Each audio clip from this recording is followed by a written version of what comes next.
You can still recite a phone number you last dialed in 1997, not your own, someone else's, a friend's landline, the one you rang to ask whether you were allowed to stay out. You have no idea why that sequence is still sitting in your head, fully intact, and the password you set in March is gone. And you remember agreeing to meet someone outside a particular shop at a particular time. No way to confirm it. No way to say you were running late. No way to find them if they weren't there, and they were there. You both simply turned up because turning up was the only version of the plan that existed. If both of those landed, you belonged to a cohort with a surprisingly hard edge. When Pew first measured it in 2011, 35% of American adults owned a smartphone. Today it's 91%. Among teenagers, 73% had smartphone access in 2014 and 15, 95% by 2018, where it has stayed ever since. So the line isn't a birth year, it's a question. Was your adolescence documented? The sociologist Richling named the thing that replaced the fixed plan: micro-coordination. Meeting times stopped being agreements and became opening positions adjustable in transit. Ling called it the softening of schedules, and it's genuinely useful. It's why nobody stands outside a cinema for 40 minutes anymore. But a plan that can't be revised is a different object from one that can. Yours was load-bearing. Once you left the house, the arrangement was the only information either of you had. And neither of you could check it. That wasn't discipline on your part, it was architecture. You were reliable because the alternative hadn't been invented. The same architecture gave you something you've probably never valued properly: hours in which nobody could reach you. In 2015, psychologists Larissa Barber and Alicia Santuzzi named what replaced those hours workplace telepressure. The urge to respond quickly to messages combined with a preoccupation with how fast you're responding. Not the workload, the response time itself, running as a background process. That matters more than it sounds. A meta-analysis by Venture and Lohmann Heisler pooled 91 samples and 38,000 employees. It found that detaching from work outside work hours is consistently associated with lower burnout and better well-being. You never had to practice detachment. The walk home did it for you. That same structure also gave you the thing people get most wrong. Between 2010 and 2017, self-reported boredom rose significantly among American teenagers. That's a sample of more than 106,000 8th, 10th, and 12th graders.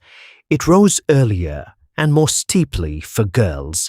That's Elizabeth Waybright and colleagues on national survey data. A correlation across time, not proof that phones caused it. Here's where I'd normally tell you that boredom made you creative. I'm not going to, because that claim is far weaker than the internet believes. The study everyone cites is Sandy Mann and Rebecca Cadman, 2014. 80 participants copying numbers out of a phone book. The effect was so small that detecting it reliably would take thousands of people, not 80. The other famous one has the same problem. In 2014, Timothy Wilson's team left 42 students alone for 15 minutes with nothing but a button that delivered an electric shock they had already said they'd pay money to avoid. 67% of the men and 25% of the women pressed it, proof apparently that people cannot bear their own company. Then in 2022, Andreas Eder's group ran 4 experiments with 254 people. Participants shocked themselves even when pleasant thoughts were made easy for them, and they chose stronger shocks when milder ones were available. They weren't escaping their minds, they were curious. So what boredom gave you wasn't creativity, It was tolerance. Unstructured time was the default rather than a failure of planning. And you learned without noticing that nothing bad happens when it isn't filled. Which brings us to the part that can't be undone. Ask anyone over 40 to name the experiences that made them who they are. The answers cluster in a narrow band, roughly between 10 and 30.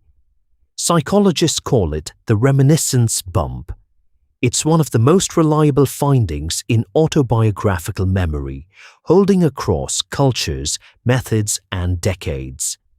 Those are the years the self gets built. Yours were not recorded. In 2003, Jennifer Tallarico and David Rubin worked with 54 Duke students. Each wrote down their memory of hearing about the 11th of September and a memory of an ordinary event from the same week. Retested weeks later, both had decayed at the same rate. What hadn't decayed was confidence, vividness, and certainty held only for the flashbulb memory.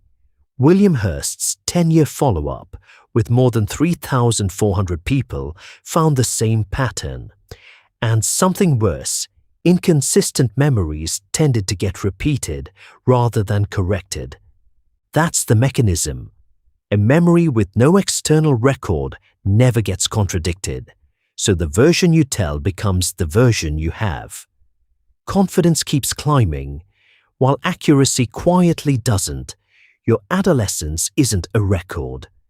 It's a reconstruction you've rehearsed for 20 years and grown steadily more certain about. Someone who was 15 in 2018 has a time-stamped archive that argues back. Now the part you won't enjoy. Your adolescence didn't feel spacious because there were no phones in it. It felt spacious because you were 15.